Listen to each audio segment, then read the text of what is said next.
महाभारत में दो ऐसे सरोवर की बात हुई है जो शापित थे। इसमें नहाने अगर कोई पुरुष जाता था तो वो स्त्री बन जाता था। बेशक ये बात अविश्वसनीय लगे, लेकिन महाभारत में तो ऐसा हुआ है। इसके शिकार युधिष्ठिर भी हुए और अर्जुन भी। हालांकि इसके बाद वो वापस पुरुष कैसे बने, इसकी भी एक कहानी है। तो हम जानेंगे कि वो कौन सा सरोवर था जिसमें ऐसा हुआ, क्यों ये सरोवर शापित था। पहले सरोवर का नाम शंखोद्धार सरोवर था, उसे शंख सरोवर भी कहते थे। इसके बारे में ये कहा जाता है कि भगवान शिव ने नाराज होकर शाप दिया था कि जो शंखोद्धार सरोवर शंख सरोवर में नहाएगा वो स्त्री बन जाएगा। यह प्रसंग शिव पुराण और कुछ अन्य पौराणिक ग्रंथों में भी आया है। दरअसल भगवान शिव की नाराजगी की भी वजह थी। एक बार भगवान शिव और माता पार्वती शंखोद्धार सरोवर के पास आराम कर रहे थे। वहां एक शंखासुर नाम का राक्षस उन्हें परेशान करने लगा। भगवान शिव ने उस राक्षस का वध किया। उसका शंख उस सरोवर में गिर गया। तब नाराज होकर भगवान शिव ने सरोवर को शाप दिया कि इसमें जो भी नहाएगा वो स्त्री बन जाएगा। संयोग से युधिष्ठिर शंखोद्धार सरोवर में नहाए और नहाने के चलते स्त्री भी बन गए, जबकि उन्हें मालूम था कि इसमें नहाने पर क्या होता है। उन्होंने ये निर्णय पांडवों के वनवास और अज्ञातवास के दौरान लिया। मुख्य कारण यह था कि वे अपने और अपने भाइयों के पापों से मुक्ति पाना चाहते थे, जीवन में शुद्धता लाना चाहते थे। महाभारत के अनुसार पांडवों को धूत क्रीड़ा में हारने के बाद 12 वर्ष का वनवास और 1 वर्ष का अज्ञातवास भोगना पड़ा। इस दौरान वे विभिन्न तीर्थ स्थलों और पवित्र स्थानों पर जाते थे, अपने पापों का प्रायश्चित करते थे। शंखोद्धार सरोवर को एक पवित्र और दिव्य सरोवर माना जाता था। ये सरोवर भगवान शिव से जुड़ा हुआ था। इसमें स्नान करने से व्यक्ति के सभी पाप धुल जाते थे।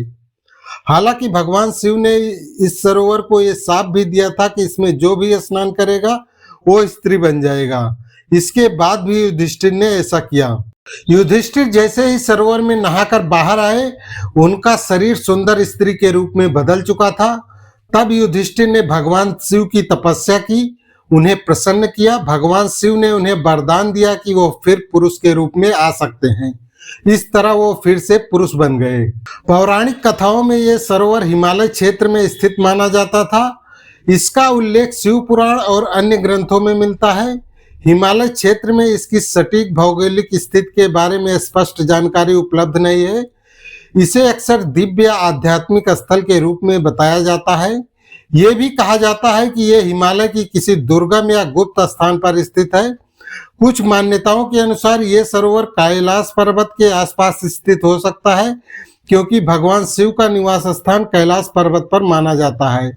कुल मिलाकर ये एक रहस्यमयी सरोवर बना हुआ है। दूसरा सरोवर बहुला है। ये महाभारत में काम्यक वन में स्थित बताया गया।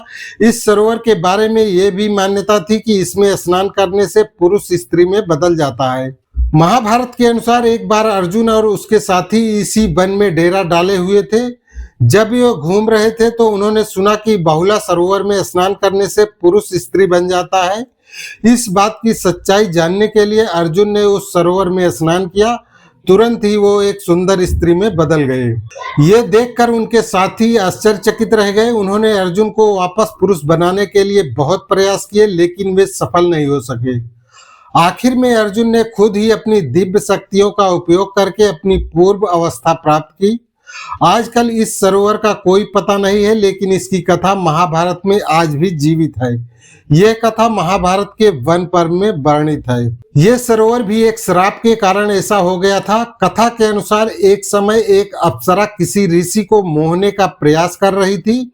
उस ऋषि ने क्रोधित होकर उसे श्राप दे दिया कि जो भी पुरुष इस सरोवर में स्नान करेगा वो स्त्री में बदल जाएगा। इस घटना का एक अन्य संस्करण यह भी कहता है कि अर्जुन को यह परिवर्तन एक पूर्व संकेत था।